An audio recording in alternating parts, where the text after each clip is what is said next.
विकास विकास ही निरंतर चालणारी प्रक्रिया आहे, मात्र विकास गतिशील होतो तो महत्वाकांक्षी नेतृत्वामुळे। 2047 साली भारताला विकसित राष्ट्र बनवण्याचा संकल्प पंतप्रधान श्री नरेंद्र मोदींनी घेतला आहे। पंतप्रधान मोदींच्या ह्या स्वप्नाला बळ देण्यासाठी हातकणंगले मतदारसंघातून श्री धैर्यशील माने यांना उमेदवारी मिळाली आहे। नमस्कार, मी आपला खासदार धैर्यशील संभाजीराव माने। तुम्ही निवडून दिलेला, तुमच्यातनं निवडून गेलेला माझ्या हजारो तरुण मित्रांनी, वडीलधाऱ्या मंडळींनी, माता भगिनींनी माझ्या खांद्यावर हे झू दिलं आणि मला पुढं काम करण्याची संधी दिली। राजकारणाचा बाळकडू मला माझ्या आजोबांच्यापासून जरी मिळाला असला, आईंच्यापासून जरी मिळाला असला, तरीसुद्धा जनमानसामध्ये काम करत असताना अनेक आव्हानं माझ्या पदरीही आली। सामान्य माणसाला केंद्रबिंदू मानून माझ्या मतदारसंघाचा सर्वांगीण विकास करण्याचा प्रामाणिक प्रयत्न मी एक कार्यकर्ता म्हणून केला आहे।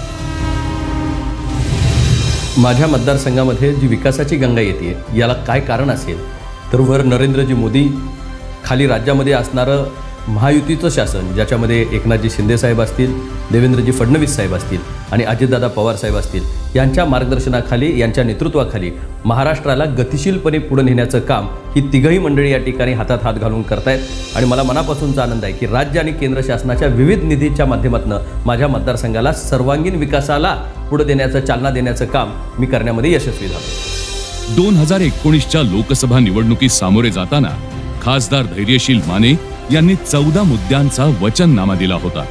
तो पूर्णत्वास नेण्यासाठी त्यांनी गेली 5 वर्षे अहोरात्र मेहनत केली आहे।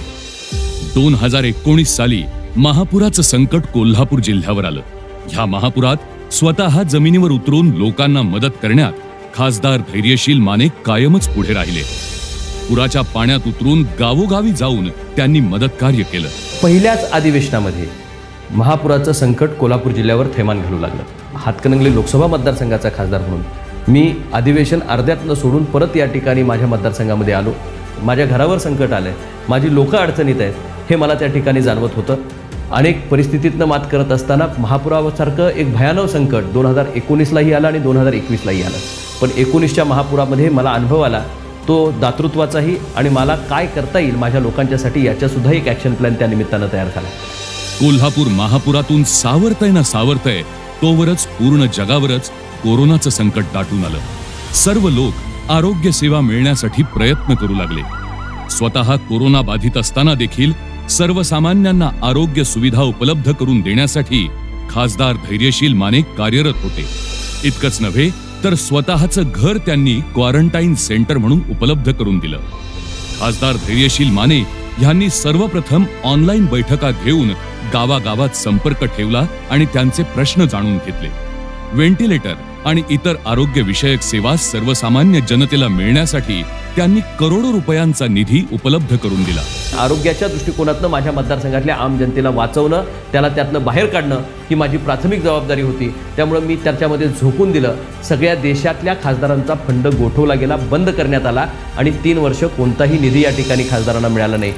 कारभाऱ्यानं घरात बसून काम होत नसतं, तर कारभाऱ्यानं बाहेर जावं लागतं, त्यावेळी घर चालतं। तसंच खासदारांना सुद्धा घर बसल्या मतदारसंघात बसून या ठिकाणी मतदारसंघाचा आराखडा बांधून नुसतं काम होत नाही, तर त्याच्यासाठी निधी आणण्यासाठी रात्रंदिवस धडपडावं लागतं। की मागच्या 10 वर्षामध्ये जे घडू शकलं नाही, पण मागच्या 2 वर्षापासून ज्यावेळी मला संधी मिळाली त्या संधीचं सोनं करण्याचं काम मी एक लोकप्रतिनिधी म्हणून केलंय। आपण तुलना करा की खासदाराचं नेमकं काम काय असतं आणि त्या दिशेनं आपल्या खासदारानं लोकसभेमध्ये काम केलंय की नाही आणि जमिनीवर त्यांनी काम केलंय की नाही। हातकणंगले लोकसभा मतदारसंघामध्ये 8,200 कोटी रुपयांचा निधी आणण्यात खासदार धैर्यशील माने यशस्वी झाले आहेत। विविध विकास कामांसाठी केंद्र आणि राज्य शासनाकडे पाठपुरावा करून आपल्या मतदारसंघात कामाचा धडाका त्यांनी लावला आहे। बऱ्याच लोकांना असा प्रश्न पडतो की नेमका हा निधी कुठं खर्च होतोय आणि इतके मोठे आकडे असतील तर मग तो दिसत का नाही, तर त्याची माहिती मी आपल्याला फोड करून त्या ठिकाणी सांगणार आहे, ज्याच्यामुळे आपल्याला त्याची क्लॅरिटी येईल। आंबा ते चोकाक हा जो या ठिकाणी रस्ता आहे, हा केंद्र शासनाच्या राष्ट्रीय महामार्गामध्ये आपण या ठिकाणी मंजूर करून घेतला आणि ज्याच्या माध्यमातून 4,322 कोटी रुपये ह्या एका रस्त्यासाठी पहिल्यांदा आपले लागले। पूर्वीचा अस्तित्वात असणारा रस्ता फक्त NH4 म्हणजे पुणे ते बेंगलोर जाणारा रस्ता, याचं चौपदरीकरणाचं 6 पदरीकरण आत्ता काम सुरू आहे, पण ते मी ह्यात धरलेलं नाही। जे नव्यानं राष्ट्रीय महामार्ग माझ्या कारकिर्दीमध्ये केंद्र शासनाच्या मार्फत आपण प्रपोज केले आणि मंजूर करून आणले, त्याची माहिती मी आपल्याला देतोय. दुसरा जो महामार्ग आहे, अनेक वर्ष ज्याची चर्चा नुसती व्हायची पण त्याला कधीच मूर्त स्वरूप आलं नव्हतं, सांगली ते कोल्हापूरला जोडणारा राष्ट्रीय महामार्ग म्हणून त्याला मान्यता मिळवून घेतली. आणि आज आपल्याला सांगायला हरकत नाही की 840 कोटी रुपये ह्या महामार्गासाठी आपण मंजूर करून घेतले आणि त्याचं आता लँड ॲक्विजिशनचं कामसुद्धा त्या ठिकाणी सुरू झालेलं आहे. त्याचबरोबर पेठ नाका ते सांगली हा नॅशनल हायवेमध्ये आपण कन्वर्ट करून घेतला आणि त्याच्यासाठी सुद्धा 860 कोटी रुपये अशा पद्धतीचा निधी आला. या 3च रस्त्यांचा निधी जर आपण कॅल्क्युलेट केला तर 6022 कोटी रुपयाचा भरीव निधी हा या फक्त 3 राष्ट्रीय महामार्गांसाठी खासदार म्हणून मी या ठिकाणी लोकसभेमधनं आणण्यामध्ये यशस्वी झालो. राष्ट्रीय महामार्गाबरोबरच मतदारसंघातील एकूण 504 गावांना अंतर्गत रस्ते आणि गटर्स करण्यासाठी, तसेच गावांना जोडणारे ग्रामीण मार्ग, जिल्हा मार्ग आणि राज्य मार्गांची सुधारणा करण्यासाठी 445 कोटी रुपयांचा निधी खासदार धैर्यशील माने यांनी मतदारसंघामध्ये आणला आहे.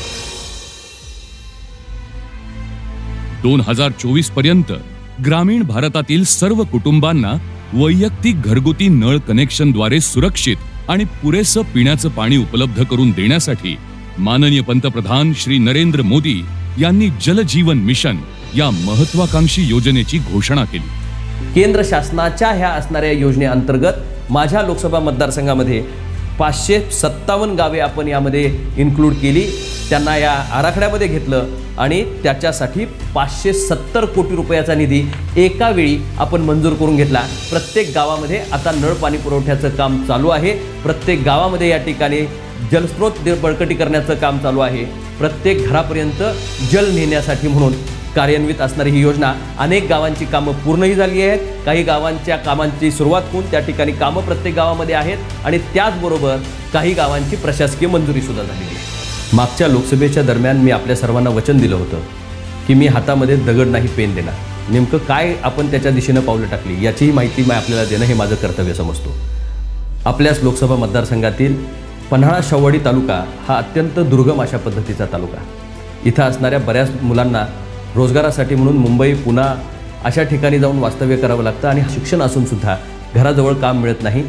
इथल्या भूमिपुत्राला इथंच काम मिळालं पाहिजे या दृष्टिकोनातनं माझा प्रयत्न यशस्वी झाला आणि मला आपल्याला सांगायला आनंद होतो की पन्हाळा आणि शाहूवाडीच्या बाउंड्रीवर नॅशनल हायवे जिथनं जातोय त्या नवीन नॅशनल हायवेला लागून आपण आवळीला एक मोठ्या पद्धतीची 5 स्टार MIDC त्या ठिकाणी उभं करतोय आणि त्याची प्रक्रिया पूर्ण झाली आहे. MIDCनं त्याला मान्यता दिलेली आहे. हाय पॉवर कमिटीची मान्यता मिळून ते आता काम अंतिम स्वरूप त्याचं प्राप्त झालेलं आहे. येणाऱ्या काळामध्ये हजारो कोटी रुपये इन्व्हेस्टमेंट्स या मतदारसंघामध्ये येण्यासाठी, तिथल्या भूमिपुत्राला काम मिळण्यासाठीचा मार्ग या ठिकाणी मोकळा झाला आहे.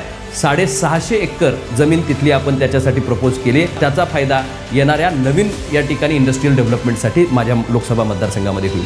त्याच्याबरोबरच आज इचलकरंजी अत्यंत गतिमान पद्धतीनं पुढे जाते. त्याला एक्सपान्शनची गरज आहे आणि त्याला लागून असणारी आकिवाट आणि टाकळीमध्ये आपण या ठिकाणी इंडस्ट्रियल डेव्हलपमेंट टेक्स्टाईलसाठी एक वेगळा झोन ठेवत खऱ्या अर्थानं करण्याचं नियोजन केलं आहे. सायझिंगचे युनिट्स तिथं व्हावेत, त्याचं पोल्युशन होऊ नये याची भूमिका घेण्यासाठी म्हणून खऱ्या अर्थानं तिथं स्पेशल झोन त्या ठिकाणी टेक्स्टाईल इंडस्ट्रीसाठी तयार करण्यात येतो आहे की जेणेकरून टेक्स्टाईल इंडस्ट्रीला बूस्ट या निमित्तानं मिळावं आणि MIDCसुद्धा अतिशय मोठ्या प्रमाणात रोजगार निर्माण करणारी शिरोळ तालुक्यातल्या आणि इचलकरंजीमधल्या आणि हातकणंगले तालुक्यातल्या लोकांना तिथं आपण या ठिकाणी उभी करतोय. माझ्या मतदारसंघातल्या पलीकडच्या सांगली जिल्ह्यामध्ये अनेक वर्षाची अपेक्षा होती की इथंही या ठिकाणी MIDC तयार व्हावी. मी आपल्याला सांगायला आनंद होतोय की आष्ट्यामध्ये आपण नवीन तत्वतः मान्यता MIDCसाठी त्या ठिकाणी देऊ केली, जेणेकरून येणाऱ्या काळामध्ये या सगळ्या कामांना या ठिकाणी आपल्याला बळकटी मिळेल.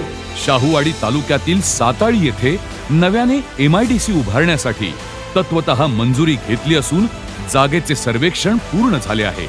लवकरच या ठिकाणी MIDC उभारून शाहूवाडी व शिराळा तालुक्यातील हजारो युवकांना मोठ्या प्रमाणात रोजगार उपलब्ध होणार आहे. शिवाय उद्योग व्यवसायात हजारो कोटींची गुंतवणूक होणार आहे. सन्माननीय उदयजी सामंत यांच्या माध्यमातून हे तिन्ही MIDCs उद्योगमंत्र्यांच्या माध्यमातून आपण त्याचा क्लिअरन्स घेतला आहे आणि येणाऱ्या काळामध्ये इथं औद्योगिक व्यवस्थापनासाठी अशा पद्धतीचं वातावरण आपण त्या ठिकाणी तयार करतो.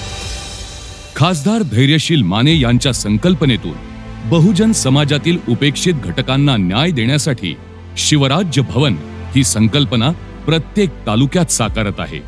यासाठी हातकणंगले, शिरोळ, हुपरी, पेठ वडगाव, मलकापूर या नगरपालिका असलेल्या शहरांमध्ये शिवराज्य भवन उभारण्यात येत आहे। यासाठी 17 कोटी रुपयांचा निधी खासदार धैर्यशील माने यांनी दिला आहे। हातकणंगले मतदारसंघातील शाहूवाडी, पन्हाळा येथील बराच भाग डोंगराळ असून येथे रोजगाराची साधने कमी आहेत। या भागातील महिलांना काम मिळण्यासाठी शासनाची वन अमृत योजना प्रभावीपणे राबवून खासदार धैर्यशील माने यांनी येथील महिलांना उत्पन्नाचं साधन निर्माण करून दिलं। या भागात होणाऱ्या पण वाया जाणाऱ्या करवंद, जांभूळ, फणस, काजूची बोंडे, आंबा या वनसंपदेवर प्रक्रिया करून त्याचं उत्पादनामध्ये रूपांतर केलं आणि त्याला बाजारपेठ मिळवून दिली। गावातल्या महिला त्याचबरोबर जे वन व्यवस्थापन समिती गाव लेवल आहे यांना बरोबर घेऊन आम्ही एक नवीन आधुनिक पद्धतीचा अभिनव उपक्रम या ठिकाणी राबवण्याचं ठरवलं आणि ज्याचा फायदा माझ्या शेकडो गावातील महिलांना त्या ठिकाणी होऊ लागल्या। त्यांच्या घराजवळच उपलब्ध असणाऱ्या वनसंपदेमधनं कशा पद्धतीनं त्यांचं आयुष्यमान बदलता येईल याच्यासाठी एक प्रयोग तयार करण्यात आला। 1,11,00,000 रुपयाचा निधी 400 महिलांच्या कौशल्य विकास कार्यक्रमासाठी प्रक्रिया, पॅकिंग, मशिनरी, साहित्य पुरवठा करणे, त्याचबरोबर 300 कुटुंबांना रोजगार करण्यासाठी म्हणून पायलट प्रोजेक्ट आपण त्या ठिकाणी घेण्यात यशस्वी झालो। याची व्याप्ती फक्त या एवढ्यापुरतीच मर्यादित नाही तर सुमारे 140 गावांमध्ये आपण या ठिकाणी ह्या प्रकल्पाची व्याप्ती पुढच्या काळामध्ये नेतोय, ज्याच्या माध्यमातून आज 3 गावांमध्ये प्रक्रिया केंद्र करण्यासाठीची निवड त्यामध्ये झालेली आहे आणि त्या गावांमधनं प्रक्रिया झालेलं जे प्रोडक्ट आहे याच्यामध्ये इनिशिएटिव्ह घेऊन त्याचं मार्केटिंगची जबाबदारी राज्य आणि केंद्र शासनाच्या मार्फत करण्याचं आमचं प्रयोजन आहे पुढच्या काळामध्ये। धार्मिक आणि ऐतिहासिक पर्यटनासाठी हातकणंगले मतदारसंघात खूप संधी उपलब्ध आहेत। ह्या संधीचा फायदा लोकांना व्हावा यासाठी या परिसरात पायाभूत सुविधा निर्माण करण्यासाठी खासदार धैर्यशील माने यांनी भरीव निधी दिला आहे आणि त्यातून अनेक सोयी येणाऱ्या पर्यटकांसाठी तयार झाल्या आहेत। पर्यटन विकास योजनेमधून खिद्रापूर, खोची, पट्टणकोडोली, अंबप, हेरले, पैजारवाडी या पर्यटन आणि तीर्थक्षेत्रांसाठी भरीव निधी खासदार धैर्यशील माने यांनी मंजूर करून आणला। श्री क्षेत्र नृसिंहवाडी आणि हातकणंगले तालुक्यातील जैन धर्मियांचे असणारे तीर्थक्षेत्र कुंथुगिरी यासाठी पण खासदार धैर्यशील माने यांनी निधी उपलब्ध करून दिला आहे।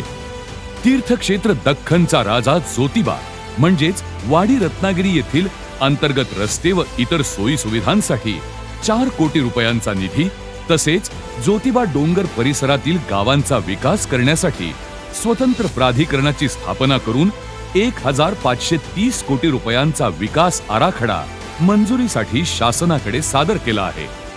अनेक प्राणांची आहुती देत मावळ्यांनी स्वतःच्या राजाला वाचवण्यासाठी आखलेली मोहीम, बाजीप्रभूंचं झालेलं बलिदान आणि त्याचबरोबर बांदल सेनेचा इतिहास सांगणारं आपल्याकडचं असणारा पावनखिंड ते पन्हाळागड हा इथंपर्यंत जो या परिसर आहे, अनेक या ठिकाणी मोहिमा त्या निमित्तानं चालण्याच्या आता या काळामध्ये होत असतात।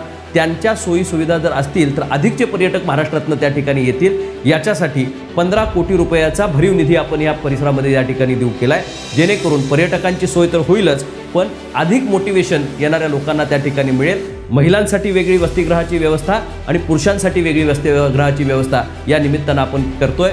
पहिला टप्पा ह्या निमित्ताने आपण दिलेला आहे। अजून येणाऱ्या काळामध्ये अधिक या ट्रॅकला अजून बळकट करण्याचं काम शासनाच्या माध्यमातून आम्ही करणार आहोत। इचलकरंजी मधील वस्त्रोद्योग हा हातकणंगले मतदारसंघातील मोठा रोजगार उपलब्ध करून देणारा व्यवसाय आहे। इचलकरंजी हे माझ्या मतदारसंघातलं अत्यंत महत्त्वाचं शहर। वस्त्रोद्योगाशी असणाऱ्या अनंत अडचणीतनं हे गेले 3-4 वर्ष आपण मार्ग काढत निघालो आहे। स्वतः राज्याचे असणारे वस्त्रोद्योग मंत्री मी यांना इचलकरंजीमध्ये आणलं होतं आणि त्यांच्या समवेत सर्व उद्योजकांना समोर बसवून त्यांच्या अडीअडचणींवर मार्ग काढण्याचा प्रयत्न केला। त्याचबरोबर लाईट बिलामध्ये सवलत मिळावी ही अनेक वर्षाची मागणी उद्योजकांची होती। त्याचं GRमध्ये रूपांतर होत नव्हतं, त्याला रूपांतर करून घेण्याचं काम खासदार म्हणून मी लोकप्रतिनिधी म्हणून केलं। मागच्याच महिन्यामध्ये मुख्यमंत्री इचलकरंजीजवळ आले होते, त्यांच्याकडनं तसं घोषित करून घेतलं नव्हे, त्याच्याबरोबरचा GRसुद्धा त्याबरोबर या ठिकाणी करून घेतला। त्यामुळं वीज बिलामध्ये 1 रुपया आणि 75 पैशाच्या सबसिडीचा मार्ग आता मोकळा झालेला आहे। इचलकरंजीचा पाणी प्रश्न हा अत्यंत महत्त्वाचा प्रश्न आहे। स्वच्छ आणि मुबलक पाणी ह्या त्या शहराचा अधिकार आहे। आणि त्या अनुषंगानं खासदार झाल्यानंतर मीही याच्यामध्ये प्रयत्न केला की याच्यामध्ये योगदान द्यावं आणि महापालिकेनं एक आराखडा तयार केला होता की जो सुळकूड पाणी योजनेच्या नावावर आहे। मी आपल्याला सांगू इच्छितो की 160 कोटी रुपये आपण खासदार झाल्यानंतर मी याच्यासाठी मंजूर करून घेतले आणि मग खऱ्या अर्थानं सुळकूड पाणी योजनेसाठी टेंडर प्रक्रियापर्यंत हे काम त्या ठिकाणी जाऊन पोचलं। आत्ता जो होणारा स्थानिक विरोध आहे त्याच्यावरही मार्ग काढण्यासाठी मी मुख्यमंत्र्यांच्या दालनामध्ये याच्या बाबतीतली बैठक लावली आणि समन्वयानं हा मार्ग काढण्याचा प्रयत्न एका बाजूला चालू आहे। निश्चितच येणाऱ्या काळामध्ये इचलकरंजीला स्वच्छ आणि मुबलक पाणी देण्यासाठी मी स्वतः कटिबद्ध आहे। इचलकरंजीसाठी सुळकूड पाणी योजनेसाठी 161 कोटींचा निधी असो वा पंचगंगा प्रदूषण रोखण्यासाठी सांडपाणी प्रक्रिया प्रकल्प असो, खासदार धैर्यशील माने इचलकरंजीच्या विकासासाठी कायम कटिबद्ध आहेत। त्यांनी भुयारी गटर्स बांधण्यासाठी 488 कोटी रुपयांचा निधी दिला आहे। शेकडो बोर मारून पाण्याची व्यवस्था केली। 131 कोटी रुपये विविध विकास कामांसाठी मंजूर करून इचलकरंजी शहराचा चेहरा मोहरा बदलण्याचा संकल्प आहे। इचलकरंजी नगरपालिकेच्या सर्व पक्षाच्या नगरसेवकांनी सभागृहामध्ये ठराव करून महानगरपालिकेत रूपांतर करण्याची मागणी खासदार धैर्यशील माने यांच्याकडे केली। त्या मागणी अनुसार कोणतीही हद्दवाढ न करता महापालिकेमध्ये रूपांतर केले गेले। त्याचा फायदा शहराला मिळणाऱ्या वाढीव निधीच्या आणि वाढीव कर्मचाऱ्यांच्या रूपाने होईल। पंचगंगा नदीचे प्रदूषण रोखण्यासाठी इचलकरंजी व परिसरातील औद्योगिक वसाहतीमधून नदीत मिसळणारे सांडपाणी रोखणे गरजेचे होते। त्यासाठी खासदार धैर्यशील माने यांनी 529 कोटी रुपयांचा निधी शासनाकडून सीईटीपी प्लांटसाठी मंजूर करून आणला। त्यामुळे पाणी शुद्ध होऊन त्याचा पुनर्वापर करणे शक्य होईल। ऊस उत्पादक आणि दूध उत्पादक शेतकरी हा या मतदारसंघाचा सर्वात मोठा घटक आहे। ह्या शेतकऱ्यांना आधार द्यावा म्हणून खासदार धैर्यशील माने सतत प्रयत्नशील आहेत। ऊस उत्पादक शेतकऱ्यांचे प्रश्न ते संसदेमध्ये सतत मांडत आले आहेत। कुछ आंकड़ों की तरफ ध्यान आकर्षित करना चाहूंगा। नॉन इरिगेटेड लैंड के लिए 6,800 रुपए मुआवजा दिया जाता है और इरिगेटेड लैंड के लिए प्रति हेक्टर 18,500 रुपए तक का मुआवजा दिया जाता है। ये राशि बहुत ही कम है जिसके माध्यम से किसानों का उसमें से कुछ भी नहीं हो सकता। हेक्टरी अगर हम इतने कम पैसे दें तो निश्चित रूप से उसकी भरपाई नहीं हो सकती। मी ज्यावेळी पहिल्यांदा एकनाथजी शिंदे साहेबांना मुख्यमंत्री म्हणून भेटलो त्यावेळी मी त्यांच्या बरोबरही नव्हतो, पण त्यावेळी त्यांनी माझं पत्र निवेदन घेतलं आणि त्यांनी सांगितलं की मी ह्या पद्धतीची घोषणा उद्या करतोय। प्रत्येक शेतकऱ्याला 50,000 रुपये रेग्युलर भरणाऱ्यांना देण्याचा उपक्रम सन्माननीय मुख्यमंत्र्यांनी आणि महायुतीच्या शासनानं त्या ठिकाणी आखला आणि मला आनंद आहे की त्याचा धागा होण्याचं काम धैर्यशील मानेंनी एक खासदार म्हणून तुमचा प्रतिनिधी म्हणून त्या ठिकाणी केलं। खासदार धैर्यशील माने आणि आमदार प्रकाश आंबेडकर आणि इतरही आमच्या लोकप्रतिनिधींनी माझ्याकडे आणि DCM साहेबांकडे विनंती केली होती। जे नियमित कर्ज परतफेड करतात त्यांना जो काही शासनाने निर्णय घेतला 50,000 रुपये इन्सेंटिव्ह देण्याचा आणि तो पुढच्या कॅबिनेटमध्ये आम्ही त्याच्यावर शिक्कामोर्तब करतोय। नरेंद्रजी मोदी साहेबांनी FRPची योजना 2014 सालीच या ठिकाणी सुरुवात केली। त्याची प्रभावी अंमलबजावणी व्हावी आणि माझ्या शेतकरी बांधवांना त्याचा फायदा व्हावा, ऊस उत्पादक शेतकऱ्यांना फायदा व्हावा याच्यासाठी माझा लोकसभेमध्ये कायमपणे या ठिकाणी पाठपुरावा सुरू होता। अनेक वेळा मी लोकसभेमध्ये याच्या बाबतीतली मांडणीही केली आणि मला आपल्याला सांगायला आनंद होतोय की काही महिन्यापूर्वीच FRPमध्ये भरीव वाढ होत 250 रुपये प्रति टन देण्याचा निर्णय केंद्र शासनानं त्या ठिकाणी घेतला, ज्याचा फायदा माझ्या सर्व ऊस उत्पादक शेतकऱ्यांना होतोय। मला मनापासूनचा आनंद आहे। कुठलंही आंदोलन न करायला लागता माझ्या शेतकऱ्यांना त्यांच्या हक्काचा पैसे हे त्यांच्या खात्यावर येणार आहेत। माझ्या मतदारसंघामध्ये ऊस उत्पादकांच्या बरोबरच दूध उत्पादकांची संख्यासुद्धा फार मोठ्या प्रमाणात आहे आणि या दूध उत्पादकांना आधार देण्यासाठी म्हणून 135 कोटी रुपयाची सबसिडी माझ्या सर्व दूध उत्पादक बांधवांसाठी या ठिकाणी मी राज्य शासनाकडून मंजूर करून आणली। 5 रुपये प्रति लिटर अशा पद्धतीची ही सबसिडी माझ्या दूध उत्पादक शेतकरी बांधवांना या ठिकाणी मिळाली, ज्याच्यामुळं या सर्व व्यवसायाला आधार देण्याचं काम राज्य शासनाच्या वतीनं मला करण्यामध्ये यश आलं। हातकणंगले लोकसभा मतदारसंघातील शिराळा हे गाव नागपंचमीला जिवंत नागाच्या पूजेसाठी प्रसिद्ध होते। जिवंत नागाच्या पूजेसाठी परवानगी मिळावी यासाठी खासदार धैर्यशील माने यांनी पहिल्यांदा हा प्रश्न लोकसभेमध्ये मांडला।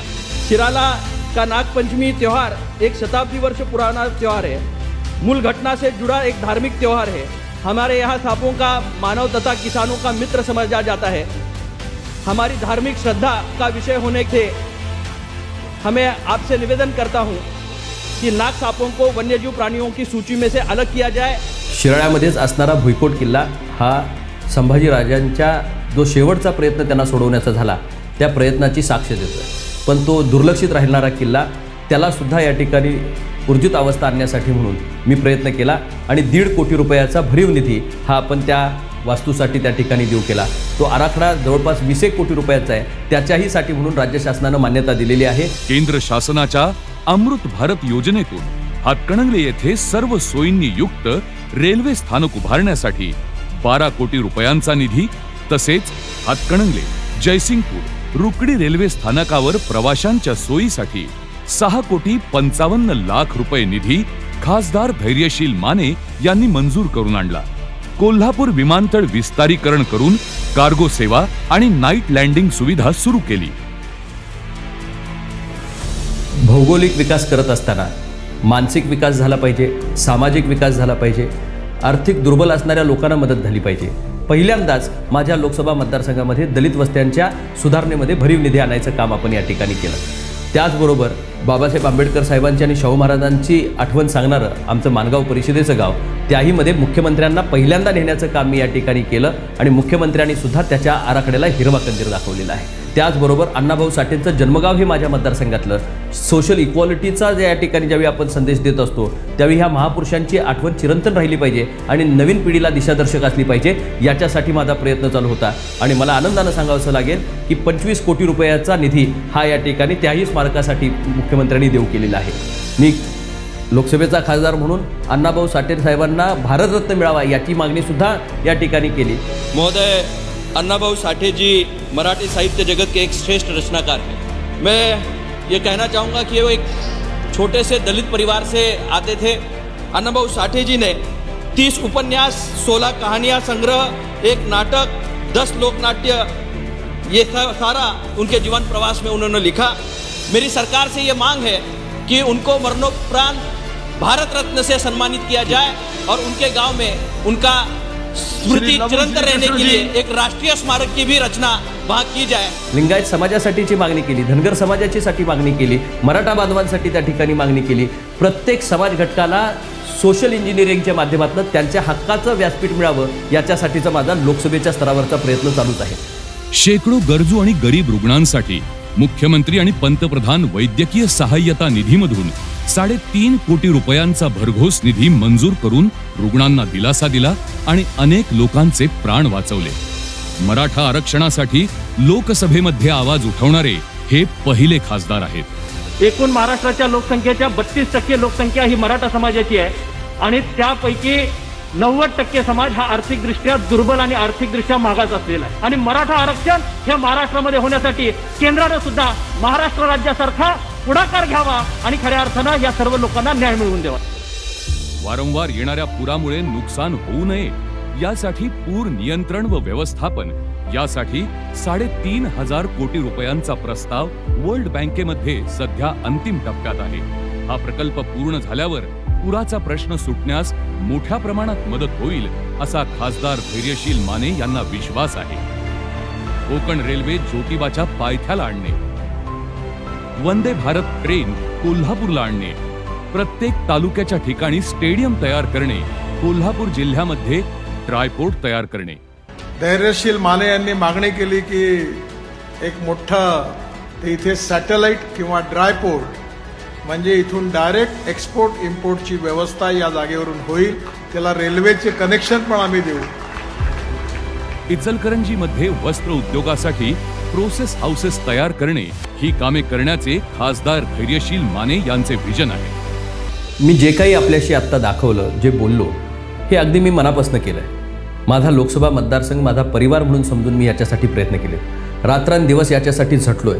प्रत्येक गावामध्ये विकासाचा फुल ना फुलाची पाकळी देण्याचा प्रामाणिकपणे प्रयत्न केला आहे। लोकप्रतिनिधी म्हणून जे माझ्यावर कर्तव्याची जबाबदारी होती त्यामध्ये मी अजिबात कसूर केलेला नाही। 5 वर्षापैकी 2-2.5 वर्षाचीच संधी मिळाली असताना सुद्धा मी माझ्या कामाला न्याय देण्याचा प्रामाणिकपणे प्रयत्न केला। सर्वांगीण विकास हा जो माझा संकल्प आहे त्या विकासाला धरूनच मी या ठिकाणी पुढे जातोय आणि आपल्या सर्वांची साथ मला अपेक्षित आहे। या येणाऱ्या 7 तारखेला धनुष्यबाणाच्या चिन्हासमोरचं बटन दाबून आपण मला आपली सेवा करण्याची परत एकदा संधी द्यावी ही कळकळीची विनंती आपल्या सर्वांच्या चरणी करतो आणि थांबतो।